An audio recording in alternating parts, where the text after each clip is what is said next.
Finally, it's my pleasure to introduce today's presenter, Nick Nalepa.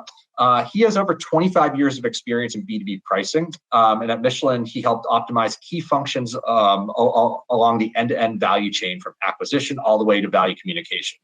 As Director of New Ventures at Echo Breakers LLC, he's helping B2B companies around the world do the same. So Nick, I'm going to hand over controls to you and welcome aboard.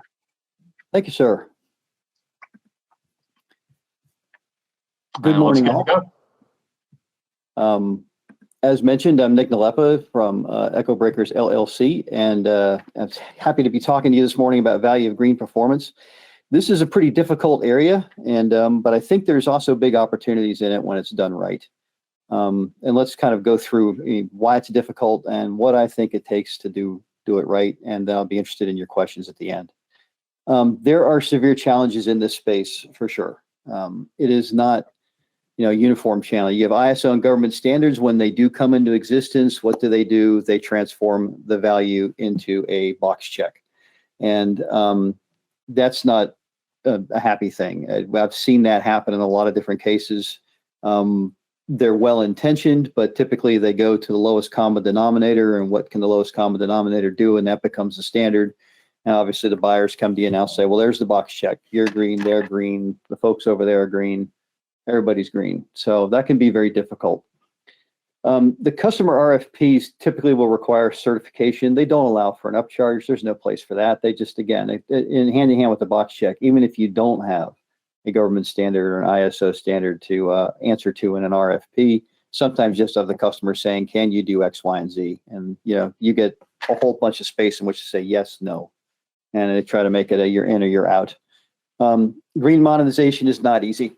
There's differing value judgments out there. Not everybody agrees on what is valuable in this space and why it's valuable. That can be really difficult. And let's just kind of, we'll touch the third rail here for a second. It is politically charged, right? Which way the political and regulatory wind is going to go next? I don't want to invest and develop a process that's no longer needed.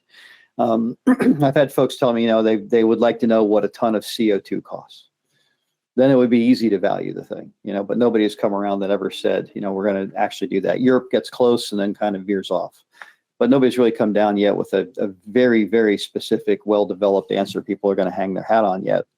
And so there's some question about that. What region are we in? What are they likely to do next? And so the question always comes up about, well, what pain points are really felt out there? And I think that's part of our problem in this area, especially, but maybe more broadly, is we tend to think in terms of pain points. I want to solve a customer pain point. And there are some pitfalls to that. We like them. They monetize almost with ease. When there's a pain point, we can usually figure out what it's worth to solve it. It's rare for these things to be amorphous. They carry a natural urgency. If a customer has a pain point, they want to fix it.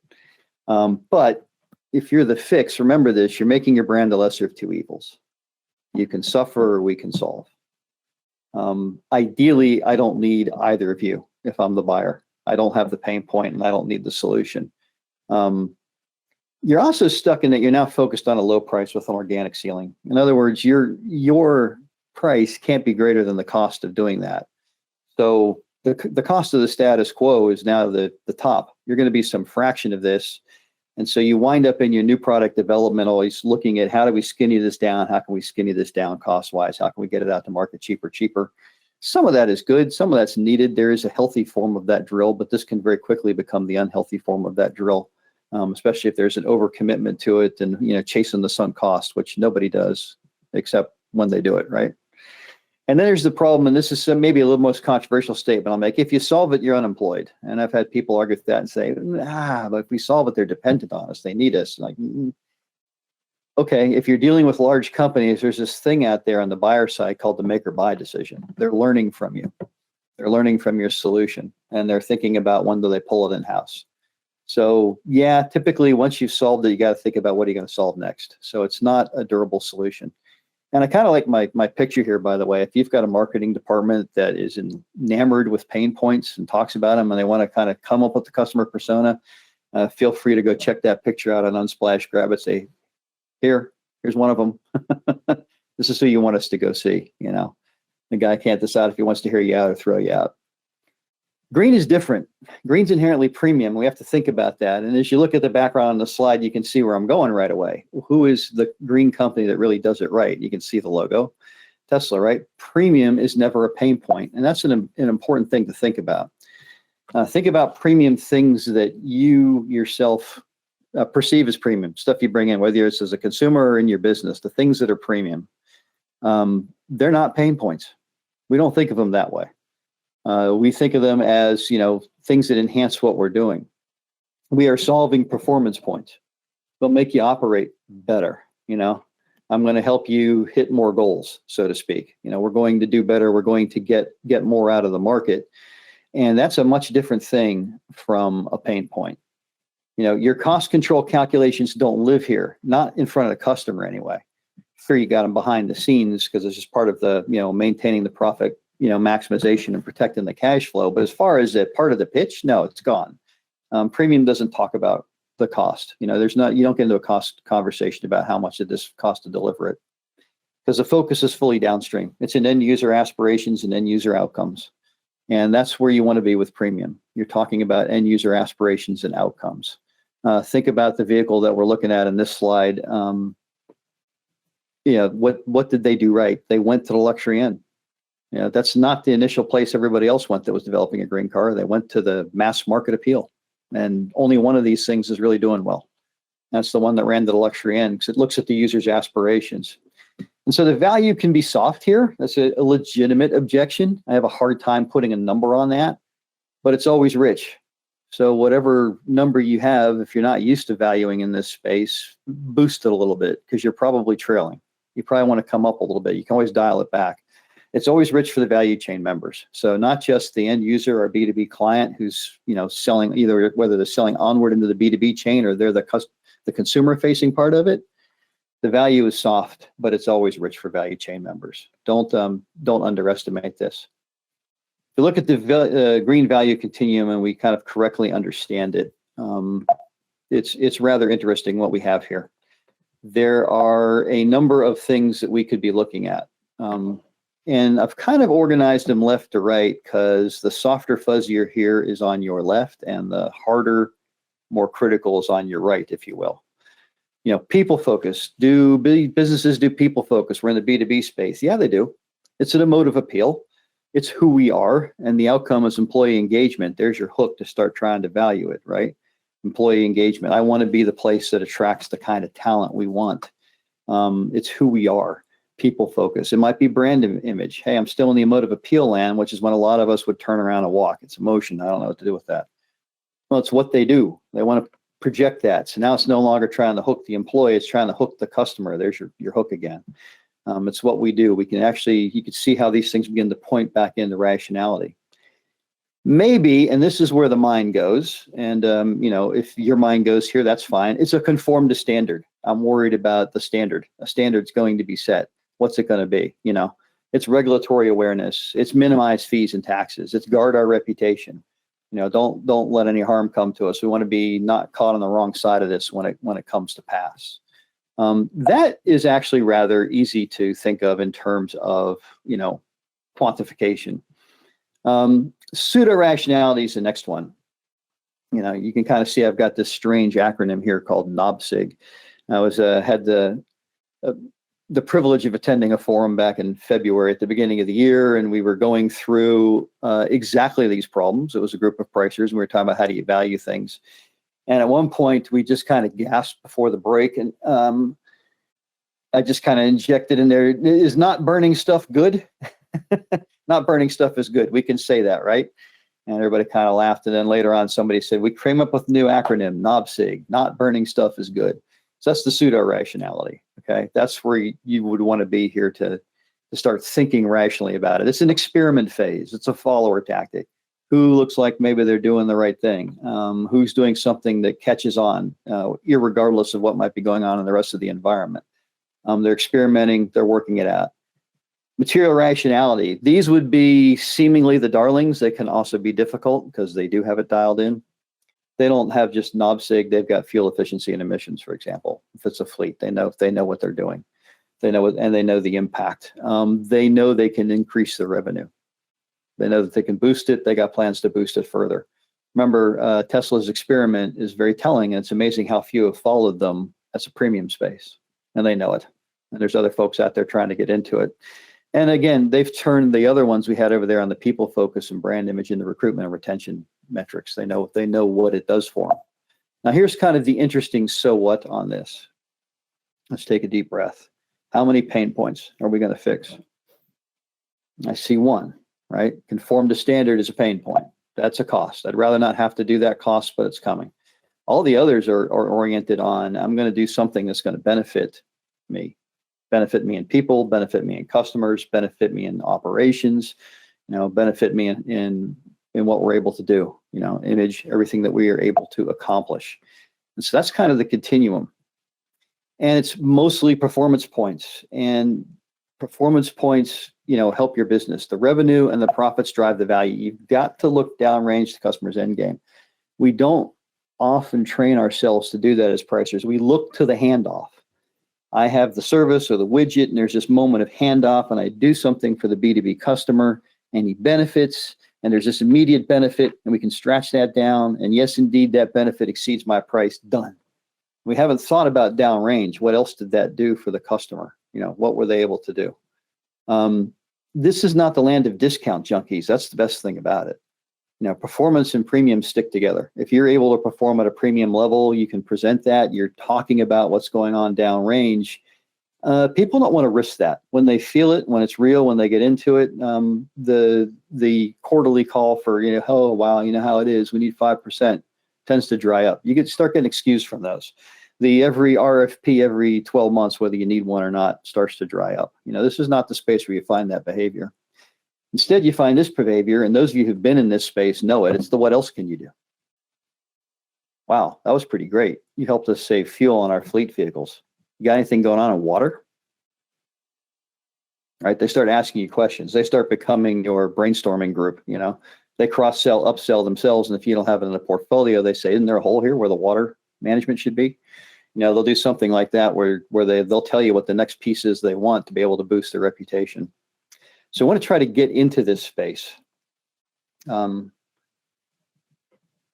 Let's compare approaches real quick for a second. This is kind of the standard. And this is, I've been a fleet guy. He introduced me, so let me come back here. I was in Michelin for a long time, and on Michelin's B2B end, working with fleets. Now, quick disclaimer on these numbers. These look really precise. It's a mathematically consistent fantasy.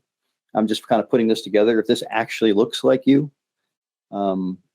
great. That wasn't my intent.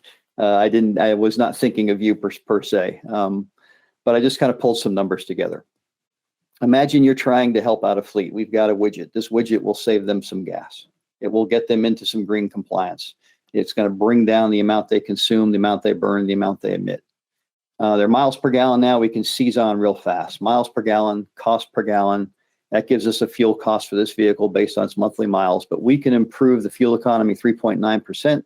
That's going to take that cost per mile down. You can see it there where they are now, where they're going to be. Savings per mile based on those monthly miles per vehicle, $90.47. And typically we'll stop right there. I got it. I can save these guys $90. Maybe we'll work on it, tweak it. Could we tweak that to 100? And everybody's like, well, let's not overpromise and underdeliver. The conversation winds up on $90.47. So, and we'll round to 90. And then we'll end up charging 30 because of the rule of thirds, right? I take a third and that leaves 2/3. So if the customer non-attains by half, it's okay. They still made all of their money back and then some.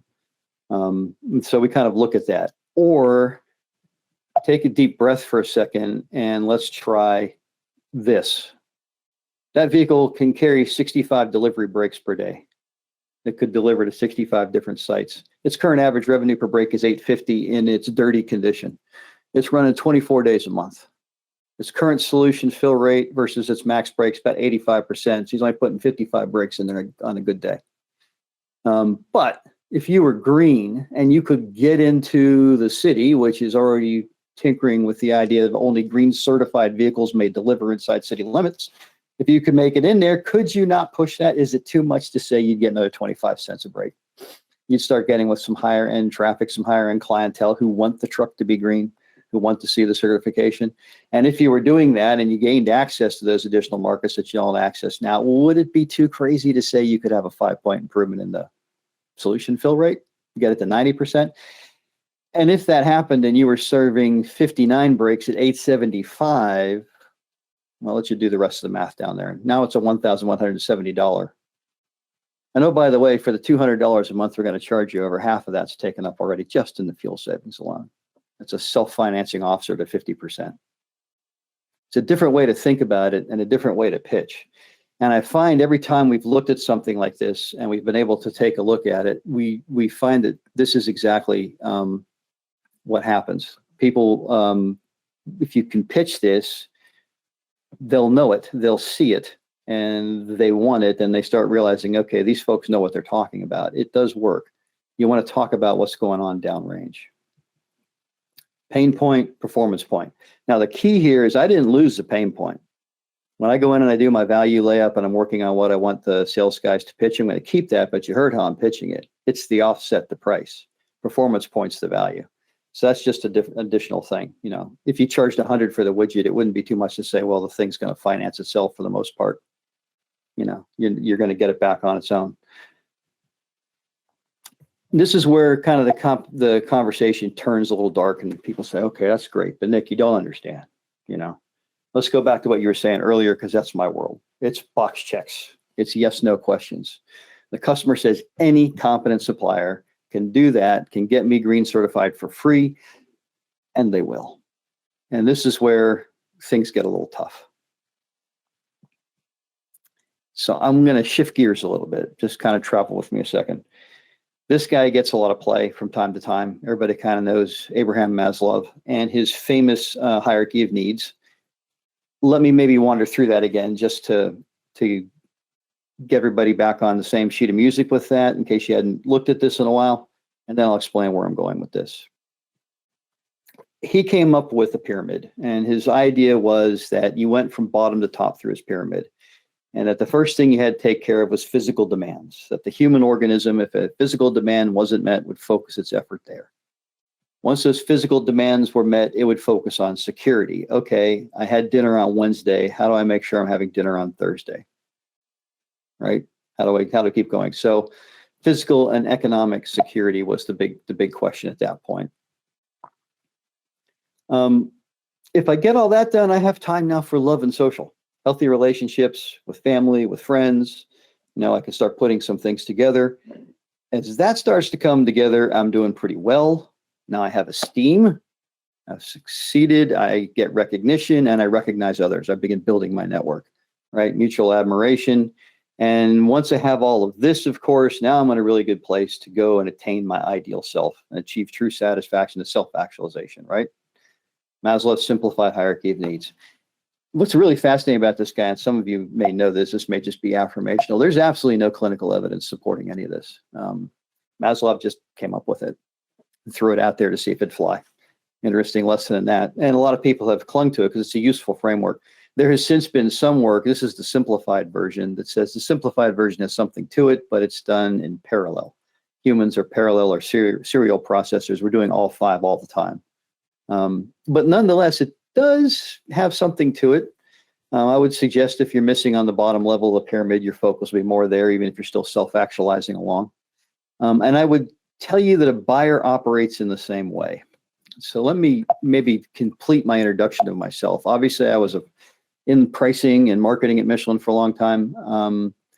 But I started off as a buyer in Ford Motor Company, and then a buyer in Michelin, raw material buyer, direct material buyer. You know, buying the stuff we're going to make our product out of. And I get the same speech in both companies because we would come in there as hot shots and they would need to calm us down a little bit. And I love this picture of this guy. He kind of reminds me of me. Right, he's got his power ties, power suit. We were wearing, this is back in the late 90s, early 2000s. Sorry to date myself. But he's got his handkerchief for mopping up supplier tears. The only thing I'd quibble with for an automotive supply chain guy is he's got his wristwatch back in the wristwatch wearing days on his right wrist. We all moved that off our left wrist onto our right wrist. That's where it was supposed to be to identify you as an automotive buyer. But that's okay. We'll slip past that. But he's got the look. And so we would talk about, you know, how we're going to be able to get the widget And then at some point, the more senior seasoned managers of the procurement function would say, look, guys, if the widget's priced high, that's a coachable moment. Okay, I appreciate you're going to get it on budget and break the budget. If that widget is missing or off quality when it's needed, you're fired. This creates a buyer's hierarchy of needs. And it's amazing to me how few people stop and think about that. Quality demands. Now, you can argue on my first two here as to which one is the base of the pyramid, but we need the widget to achieve our purpose, whatever that is, be it a product, be it a service. It needs to be there when I need it. Just because it achieves my purpose, if it's not there, we're in trouble. I've been in situations where we wound up air freighting stuff to keep a plant from going down, because the cost of a plant going down is much, much less than hiring a fleet of impromptu planes and begin flying things into your plant. So these are big deals. The widget will achieve our purpose. The widget will be there when we need it. Then you got to think about this widget supplier. Are they in this game for the long run? And apart from just aspiring to be there, do they have the financial backing? They have the operational backing? Are they going to be around? Are they going to be throughout the term of the agreement? Or could they fold? You know, big questions. These things are addressed, by the way. You may not see them unless you've worked in procurement, but all these questions are overtly answered before any contract is brought and signed. This one is not as overt, but it does appear. Is the supplier staff easy to work with? You know, can we do that? I mean, when I was in both companies that I've been a buyer in, called aggravation factor or hassle factor, it would appear on a spreadsheet as AF or HF. It would be a little number, could be greater than one, could be less than one, could be one, but you'd notice the supplier's price is being multiplied by it. And that's the way you kept the low-cost junkie who came in and would just underbid trying to grab business and buy it that you really didn't like. That's how you kept them from winning, because you had worked out, well, in terms of quality, security, staying power, and just general ease of working with them, I'm going to hamper them, give them a 1.1. And so their price would come in, hit a 1.1, and you see 110% of their price in the final bid, and they'd lose. And it was done quite intentionally. And you would explain it. You'd have to explain yourself, but you would explain it, and everybody would understand. Yeah, I understand. I get that. And so that was just a way you could handicap. Likewise, you could make it go less than 1.95, you know, if you were really looking for somebody to get in there. But there were some thoughts, you know, the point is all bids are not bids. And then at the end, if you've got all that, I have got myself down to those vendors, those people, those companies that can bring what I need, when I need it, stick around with it, be easy to get along with. And hey, look at that, I beat the budget. That's the cherry on top of the ice cream sundae. And if you need to quote that to somebody, you can just use me. We'll call it Nalepa's simplified hierarchy of B2B buyer needs. My personal experience and the personal experience of a lot of buyers I talked to back at that time, we all had a very similar working habit. I've brought this up very recently too in fresh networking circles, and everybody recognizes that who's a buyer. Yep, they have something like this going on. This is probably your other performance point. I get that the sales force sees this. It's a good buyer. This is what they see. You know, focus on that low price or risk losing it all. That's where they are. But that assumes that this is all the same. And this is never all the same. Okay, there's always something going on here that we have to try to watch out for. And this is your final performance point. If you don't have a sense of it and you haven't monetized it, I'd encourage you to do that now. You know, kind of put that down as a to-do. Figure out where you can fit that in the calendar. Are we good at what we do beyond anything that the product does? Are we somebody they want to have in the supply base? Or are we somebody they tolerate? It's really, really important, because you're going to get the look, focus on the low price or risk losing it all. But the reality is that if you are the champion of all those other things, that punch is never going to land. You know, that's what they're looking for. Quality, security, staying power, easy to work with. There's an interesting thing I found here. If you don't mind me reading, I didn't put it in the slide because I kind of like the drama of just reading it to you. I follow a lot of entrepreneurial blogs. My final years in Michelin were done in their services group, which did all of their entrepreneurial stuff. Looked at their acquisitions, looked at what we could do above and beyond tires that would serve the customer. And so we worked with a lot of smaller companies. We actually went up against a lot of smaller companies. They can be quite capable. But this was some advice I thought was seriously on point from an Aaron Dinnan, PhD. He is a teacher teaches entrepreneurship at Duke University, and also social marketing. But he was talking in this article to his up and coming crop of entrepreneurs and dialing them back a little bit, because entrepreneurs think I have to come up with the widget that's best. Got to beat the widget, right? I've got to beat your widget. If I can beat your widget, if I'm in your market, I can beat your widget. I'll get you. And he's like, no. On his little article, he said this: oftentimes the most accessible entrepreneurial opportunities come from presenting yourself as a more palatable alternative to the company that's widely considered best. Pause and make sure you heard that one. You don't got to beat the best company. You got to be friendlier, easier to get along with, and have a better customer interface than they have. And you're small, so you probably can do that, right? The most accessible entrepreneurial opportunities come from presenting yourself as a more palatable alternative to the company that's widely considered the best. And then he says, in other words, rather than trying to be the best, have you considered trying to be the reasonable alternative? When it comes to entrepreneurship, maybe that's exactly what you should be striving for. And so that's from an entrepreneurship teacher, talking to students about what they should be doing. Focus on these things that I'm talking about here, especially the easy to work with. And then if you're reasonably priced, you'll get it. I had the opportunity, or a colleague of mine had an opportunity to buy a competitor. They were the King Kong in their market. They considered themselves top of the line. They had great product, great service, and they started losing RFPs to this one company. And eventually they finally acquired the company. And of course, the excuse that had been given for losing the RFPs was, well, they're just lower priced than we are. They're going underneath us. They're small. They don't have a lot of expense yet. They're undercutting us. We're getting killed out there. We got to be able to take our prices down to keep up. So they finally bought their tormentor. And he sent over to the tormentor's finance department, wanted to get the files on the customers that he had lost to so he could see what happened. And he got their contracts. In every case, he was shocked to find out that his company had been the low price bidder and the other company had not. Now, recall what I told you about hassle factor. He became a believer in my story about hassle factor after this. He'd been hassle factored out of it because they liked the other company. And the customers were a little bit apoplectic that this company was now being bought by the one that they had walked away from.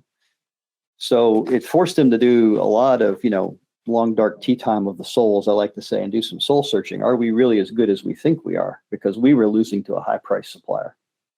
And it doesn't surprise me.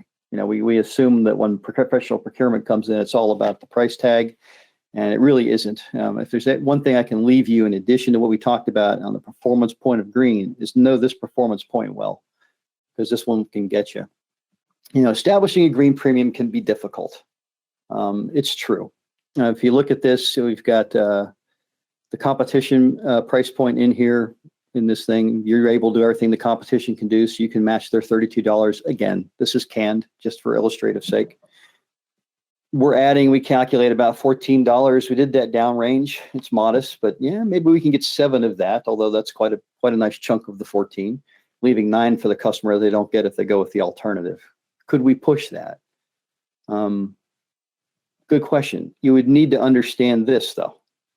Suppose you understood the other piece of it, and we're easy to do business with. We've got the staying power like nobody else. We built this market.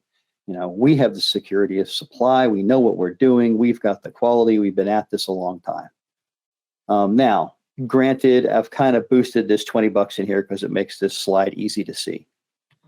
Would you ever see something like that? I would tell you from 6 years as a professional procurement guy, a slide like this would be uncommon, but it wouldn't be unusual. You could hit that big of an advantage where you just cannot walk away from XYZ company. They have to be in the base. And then we can figure out what else we're going to do to flesh it out. And whenever a situation like that happens, you've got a chart that looks like this in the background somewhere, whether somebody's taken the time to quantify it or not.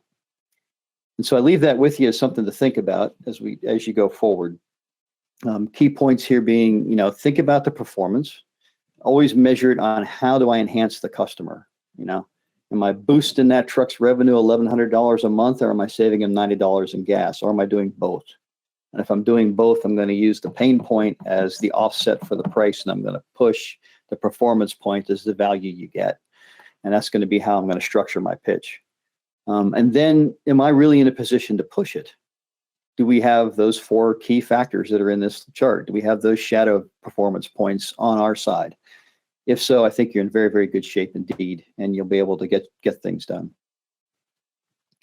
And with that, guys, I'll open up for questions. Again, I'm Nick Nalepa from Echo Breakers now, and happy to take whatever questions we might have.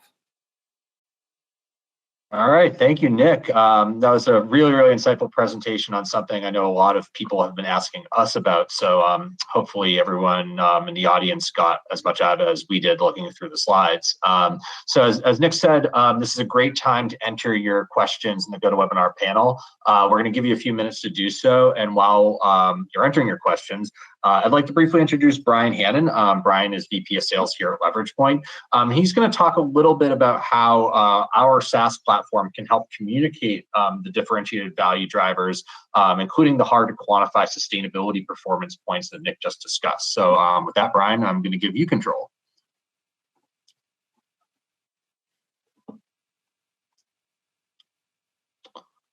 And there we go. And you might be on mute. Just saying some amazing things, and you guys just missed it. No, thanks, Nick. Great presentation. I always try to write down the stuff that sticks out to me, and performance and premium sticking together is certainly something I'll borrow, and I'll definitely let people know it came from you.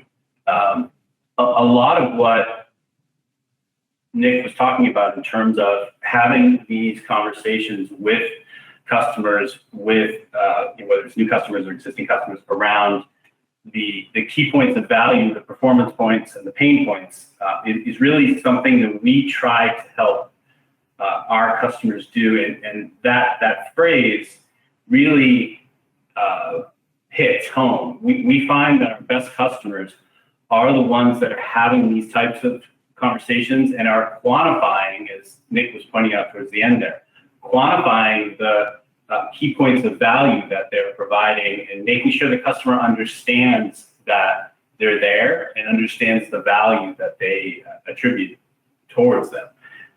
So what we do as part of Leverage Point is provide a platform that allows our customers to create these interactive value stories that salespeople can use, so that they have a really good starting point to have these conversations with customers. Many times when you hand a salesperson, for example, a spreadsheet, they're either never going to have the conversation, or they're going to be very reluctant to have it, and it may not go as well if they're working off just some numbers. And so we try to sort of help you take that next step. I'm going to show you a quick example here of that, and we've also sort of added the greenhouse gas aspect to this example. As always, I try to stick to a few minutes during these sessions so that we don't take too much time, and I'll do the same today. But we're always happy to have a more detailed demonstration for anyone who's interested. You can always let us know, and we'll follow up with you on that. The example we have here is a company called Deep Chemicals, which is a fictitious company, and they're talking about delivering technology around boiler technology for a manufacturing plant, in this case, a tire manufacturing plant. We've done Acme Tire.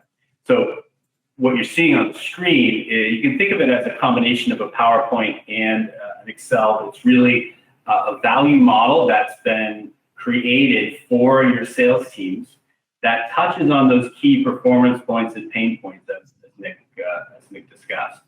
So here we can start to decide, do we want to talk about greenhouse gases? Do we want to just focus on cost reduction? That's really up to the people having the conversation, and the salesperson certainly planning what type of conversation to have.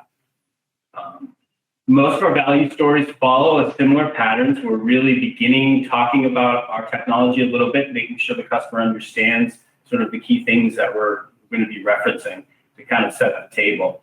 And then it usually leads into a discussion around the operation details. So what do we already know about their operation? What do, for example, we know that maybe they want to correct us. There might be key details that we've discussed, but we're not 100% sure they're correct. And we certainly want to start off a conversation confirming some of our assumptions.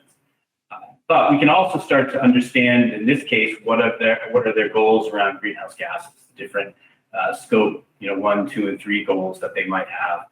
Make that part of the conversation, because what we're going to do here is touch on the cost savings, but we're also going to touch on what savings they may get from the greenhouse gas impact of the technology that we're providing. So again, these are editable. We can get their feedback. But then as we get into the specific areas of value, we start to talk about what outcomes that our technology offers. Now, all of our value stories are based on a unique value model for each for each offering you have, or it can be based, as Nick was talking about, based on your company. What are the key points of value your company provides that allows you to be the best supplier to work with? And I think it's really important to touch on some of those areas around, being around and being consistent, being able to deliver product, and being, the safest supplier, and as you mentioned, Nick, easiest to work with. So here we have 4 value drivers with the greenhouse gas emissions as one of them, and we've quantified them in terms of the value per year that our technology would provide. What we'll do is, after we've confirmed some of the assumptions again, we'll start to go into each one of those individually and talk about how are we going to help reduce their fuel costs per year. These here are very simple. They're one slide. The data is editable and changeable. They can be more complex. You could have a deeper discussion on a particular value driver that allows you to go into more detail. And that's really up to how you design these and how we help you design them. So there's 3, in this case, sorry, I skipped the greenhouse. So here we get into the value of the greenhouse emission savings and what it would provide the customer. This gets into carbon offsets and what that would cost versus going with our solution. And water savings, as we mentioned, and reduction of downtime of the equipment itself. So once we've kind of gone through those, we can talk about the costs. Here we're talking about the new types of chemicals that they might need to purchase, and we've quantified the cost of those for the customer per year with the new technology. And so we can go into those. So what we've done here is really built up the value, and we've identified or isolate the costs and the new costs that they're going to achieve. And then as we get into the overall sort of summaries, we can kind of put everything together and show, what they're spending today, what they'd be spending with us in yellow here. So it's going to be a higher cost to the company, but we've also built up that value, including the greenhouse gas emissions costs. And we built that into a model that shows the total value they'll be getting back from working with us in addition to what they'll be spending. And different ways to show the summaries. We have lots of different types of summary slides, and we can work with our customers all the time and creating new ones that might fit the particular story that you're trying to tell. So I think that's it.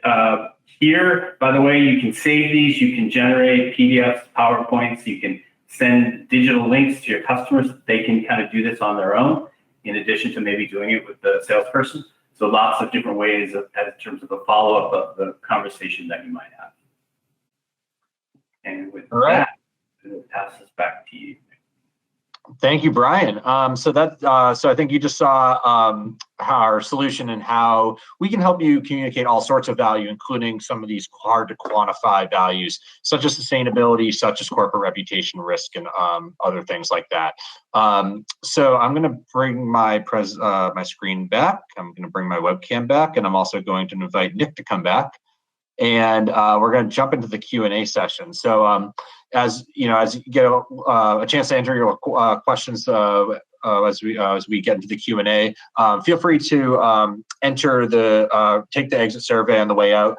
if you're interested in seeing how we work in person or in a context similar to your business, we can show you that our SaaS platform and leverage point. If you're interested in leaning into Nick's expertise, learning more from him, and potentially collaborating, Nick is always open to hearing from you and working together with any B2B company. So feel free to raise your hand in the exit survey for either option.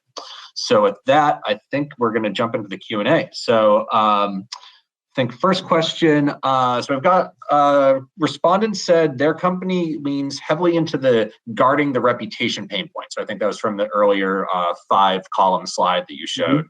And this was something that they lean into across their sustainability messaging. So what kind of thoughts do you have on, I guess, how this can be quantified, how this can be turned into, as you would say, a performance point? Yeah. So the guarding the reputation is, you're inherently making a pain point because you're thinking about the loss, right? So the first thing to remember too is, and I'm assuming the question is going outside of the company, not just the company's own reputation in your green efforts, but you're helping the customer guard as well. So in helping the customer guard, try to flip it into something that has upside, downside. So you're talking about downside, and that's oftentimes hard to sell because you're making yourself into an insurance policy, right? I'm going to keep you from losing some money by guarding your reputation. There's good example, if you've heard of Green Coke, it was attempted briefly, and they literally lost everything. It did not work really well. That thing went over with a thud, got pounced on by the folks they thought they were going to reach, and was a disaster. So you could prevent disaster. That's certainly valuable. Problem is, unless they've experienced disaster, customers think they're bulletproof. So you want to think on the other end too, to say, well, and if we get this sterling reputation, let's just stop and go past the regulation. What is it about us doing these things that's inherently good? I mean, most people, if asked, are not keen on plastic in the ocean, for example. Maybe let's just pull an example, get your head around it.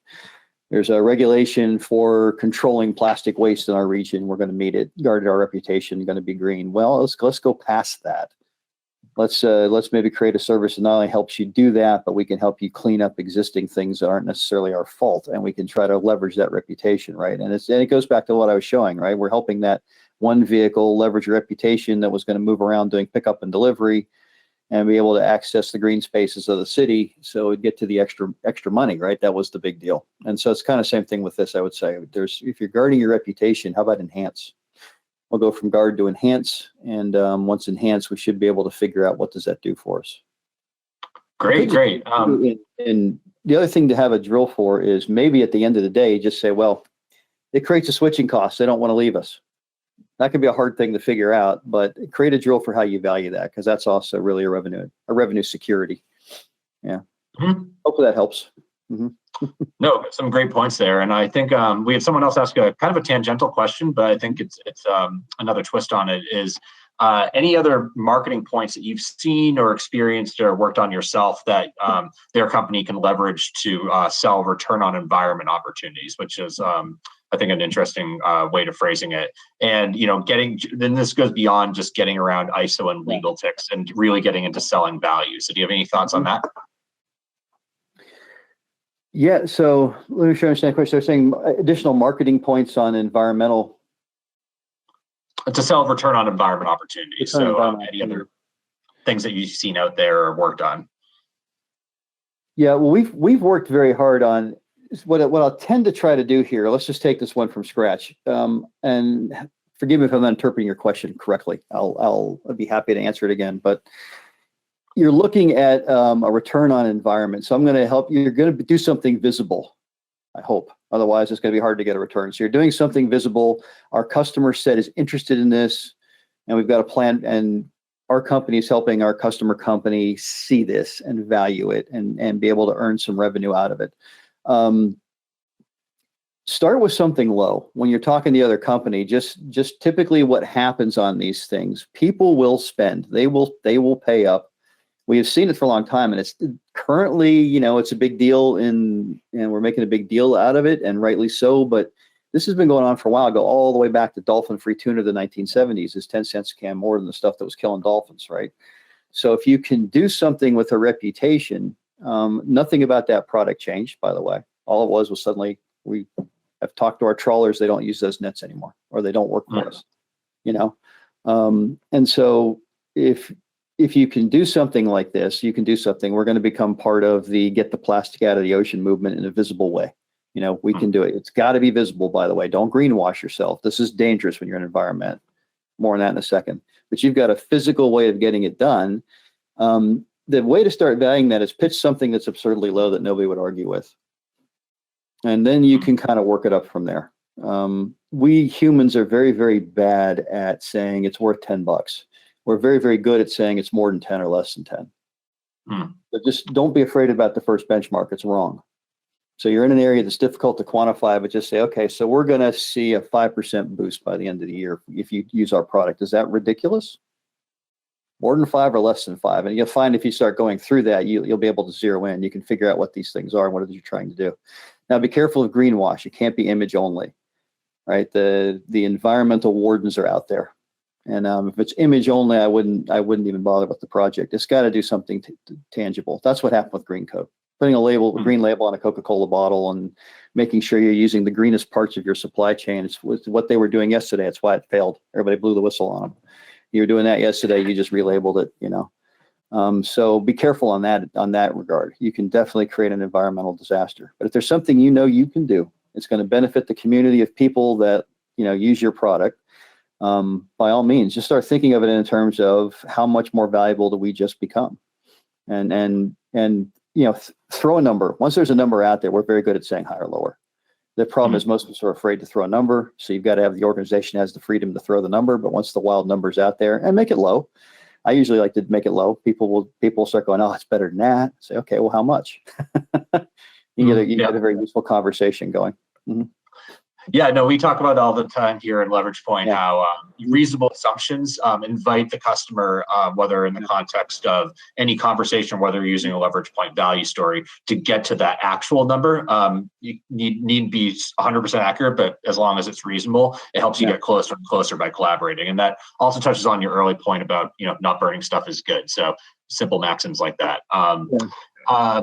I think we got a few on this communication side. So I got a couple on similar ones I'm going to tie together. So in your experience, which members of the buying committee and or which types of companies tend to respond best to performance point messaging? So is it helpful when, Yeah,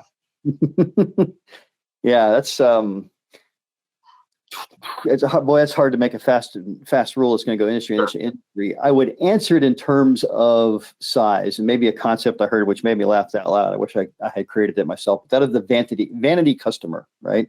We all have in our organizations, in our own definition, of vanity customer. Big, they have reach. Our presence with them says we've arrived, right? That's our vanity customer.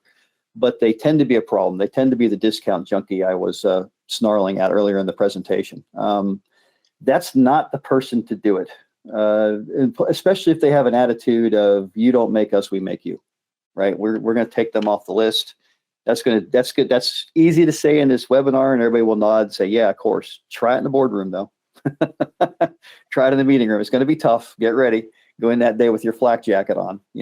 We're not going to talk to vanity customer on this one. Pick some folks that are trying to make the leap, small to medium, medium to large, right? They're big enough that they've got staff. They're big enough that they're thinking deep, but they're not arrived yet, but they're promising. And that means you got to make some calls. Who are tomorrow's vanity customer group in our set going to be? And go after them because they're still in the partnership mode. They'll still hear you. Even if they give you the grief and kick you out the door, they're going to be talking about you as you're walking out, saying how fast can we get them back. So those are the folks that will be interested in designing and helping. And that's your, it's certainly your alpha customers and definitely the group from which you draw your beta customers. The big mistake I would see in, the entrepreneurial groups that I worked with was they went for the vanity customer as their beta set, and it killed them. I can't think of anybody that succeeded. So I would say, medium to large in that zone. They're making that transition. Hopefully that helps. No, that's great advice. And so I'm looking through here. We've got one on so one on sales, almost a sales rollout question. So I'm sure you have a mix of sales reps experience and aptitude in every organization. So how well do they respond to this shift in moving away from pain points to performance points when communicating green value? So yeah, by and large, it's like a lot of things that will happen in sales. My experience has been when you start talking about where you are punching for the customer's revenue, typically the sales force gets it. They also know, especially you're going to be talking usually to your most experienced hands, and these are the strategic or key account or however you want to call them managers that are handling those vanity guys. And then the vanity guys are going to be ready with the boxing gloves on if they come with them with this. So the next thing I talk about is, yeah, but let's think about a different set. Let's prove this with their competition, and then they'll come pull it from us when they see it in the market. That's a different kind of conversation. They'll get that too, but we got to think about the target, and then there are some people that do it well. I've not seen an organization without some folks that do it well, and we got to find them. You got to pull together a team of champions of some kind and make it worth their while to do it well. They're going to get the recognition. They're going to get, ability for perhaps enhanced bonuses. Bonuses do great wonders on sales, if they can do that. And then that team, when they have this success, everybody wants to be that team. And then you can start, pushing this out, designing the programs and everything else and how we're going to do this. One of the advantages of big companies, we can usually compartmentalize. We can usually have the luxury of test market, an advocate team, whatever you want to call them, some kind of sales champion team that's going to do this new crazy thing, and they're going to do this new crazy thing in this market where we think we can make it happen, and we're going to learn from it, and then we're all going to see what we can do about it, right? And it's a classic technique, and it works very, very well. Mm-hmm. If you're smaller and you can't compartmentalize like that, you probably still have somebody in the sales force who gets it. The lights go on, and then you just compartmentalize by customer. Okay. Let's find a couple medium customers that pull stuff from us. So we've got a pretty robust relationship with low risk, and we'll start there, and we'll learn how to make it fly in our particular context. Nope, that's I think that's something we talk with our customers a lot about. Communicating value more broadly as well. So in success, to cultivate momentum. So and it can be contagious within an organization.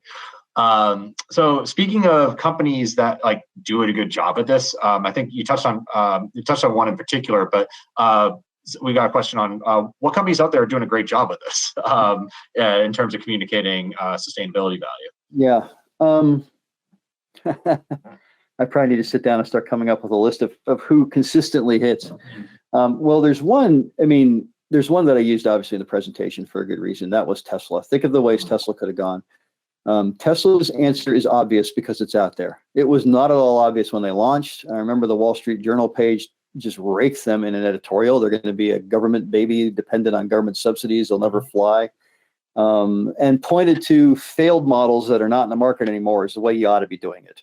Kind of an experimental approach to everything else. And the difference was those failed models are pointed at mass market. I'm going to get a leg into the mass market, and we're going to grow from there. They had a reason to do it. Prius was kind of a use case that did that, right? Toyota's Prius was built before there was a demand for it, but that was more Toyota was creating an option, and they didn't have it pointed at anything. That was entirely production related. We'll show that we have the production and the capability, and then there's a demand for such a thing. We'll figure out where to launch it. And I'm sorry, I'm a bit of an automotive guy, having been a lot of times there, so I'll use automotive examples. But Tesla recognized right away, well, I'm going to do something really weird and really inconvenient at first, but it's really cool. So who's that person? And he hit the right answer. It's not, I'm going to have to go beg and discount and offer low entry prices. It's no, I'm going to rack this thing to the top of the car market, as far as it will go. I'm going after the luxury people, because the luxury and the premium, those are the folks who like the widgets. They want to buy they're willing to pay for the car that's the first one to have a digital screen in the dashboard before that commoditizes out. They're the one to, they want to buy those things. I'm going to be the first to market with this car. And they went after them. And that's what you've got to do with green. The folks, green is, I hate to say it this way, green's a bit of a luxury. And those are the people you want to go after, especially when it's not nothing's regulatory compulsion, right? Which I don't like anyway. Regulatory compulsion is a great value destroyer.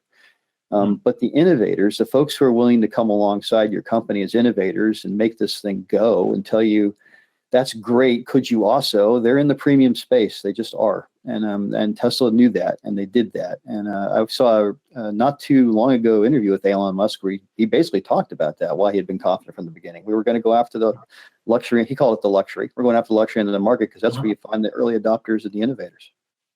And spot on. Yeah, and your point on the Prius specifically is well taken, and I never connected that, but I remember a time when pretty much every Hollywood actor, it was in vogue to be driving Priuses when they first came out. So whether or not that was on purpose or not, there was certainly a perception in the market there. They built it like an option and all that, but to best of my knowledge and belief, I'm not a Toyota insider, but from everything it looked like, they built it like you've heard of real options, right? Where you create a business stream and you've priced it as if it's a financial option. So I have the option 5 years from now to pull the trigger. So when they saw where they could go with it, they pulled the trigger and went. And Prius wasn't cheap when it launched. Now, it wasn't Tesla luxury, but it also wasn't the baseline model either. So that's maybe more dialed back. If you're not willing to believe you could be Tesla, you could be Prius. No, really. Not as it stands today necessarily. Yeah, but I think more broadly, that's a good lesson to take away in other verticals, perhaps. So I think we can close with one last one. So this one is more leaning more toward the new product development side. So how far back in the process should they go in defining these performance points? Yeah. So it's a good question. I'm going to give you the glib answer right at the beginning, right? You want to be, at the moment you think you're looking at it, you want to put that in there, but maybe let's try to be a little more thoughtful about that. It needs to be at the beginning, but you need to think too in terms of how do I keep the performance side visible? New product development, especially if it's product, but even if it's service for that matter. It's going to look at the elements of cost, the elements of value chain, everything we got to do to make it get to the customer, and the customer gets it and they install it, or it's a service and it's gone down the channel of service providers and they arrive at the customer's doorstep and they start doing their thing. And then it ends, right? Because we forgot all about why we started doing it. We got into the cost savings, right? You usually have the $90.40 from my canned example. And that's what will become the focus if you're not careful. So just bringing it to the beginning doesn't mean it's going to happen, right? Because the performance point tends to be invisible. There's nothing about the product. So use the example I used of a picked up and delivery truck that wants to be green so you can access the high-end play in the market. There's nothing about the high-end play of the market that's immediately visible. There is something about the widget that is. There was when telematics first came out in the trucking industry, it's becoming standard now. It was radically undersold by the entrepreneurs that brought it because they got wrapped around the axle on, install it without damaging your warranty, and it will tell you where your vehicle is. Isn't that cool? But wait a minute, I tell you I can get it in without getting your warranty, and it's really small, and it doesn't have any power demands. It won't torque you out. You're not going to have any issues. And they ended up selling the thing far, far below. I mean, massive orders of magnitude below what it was worth. Because what it was worth was route optimization and seeing the vehicle in real time to make sure it's on the route. Compliance to route was a big problem for them. And they lost it. They lost it during the development. They got wrapped around the axle on not invalidating the warranty of the truck and everything else. They lost it as an industry. And they all got in there. So this is tough to do. That's just a cautionary tale that you can go back and, if you are a great web researcher, go back and research telematics and where they've been. Should have been a very premium market. Got commoditized fast. So, and then some of that, not all of that necessarily is in our control as an individual company, but we can certainly swim against that tide. The other thing I would remind you when you're under that pressure, because now you've decided, okay, I'm going to go be the premium person. And the buyer points out, and quite possibly rightly, you're the only one. That's what they'll tell you, having been a buyer. And then you walk away with that sinking feeling like our market's commoditizing out.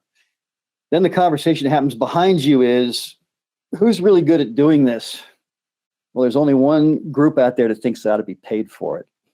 And that tends, even in B2B motion, to be the authenticator of competence. You think you should be paid for it.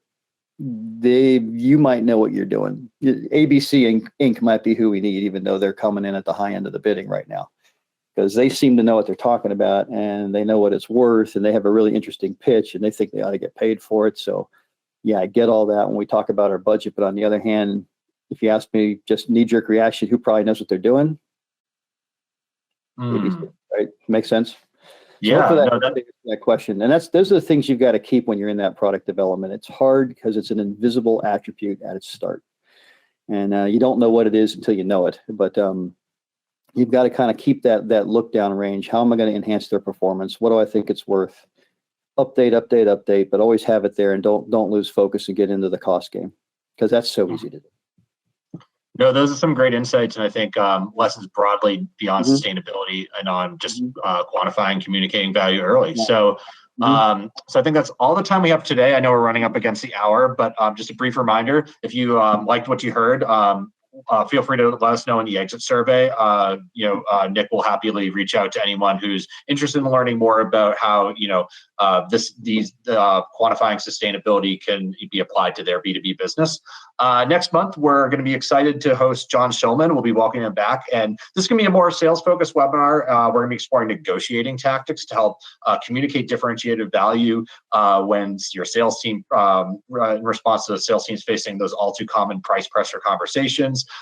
So please sign up in the exit survey for that, or if you want to sign up through the rest of the year, we have you can bulk sign up for the rest of the 2024 webinar series. So that's it for us today. Thank you so much for joining us and taking all the time. Nick, this was a great webinar. I think the audience learned a lot, and thank you everyone for going through the confusion of having two Nicks on the line. So, so with that, we'll be happy to have you back soon. And from all of us at Leverage Point, have a great rest of your week. Take care.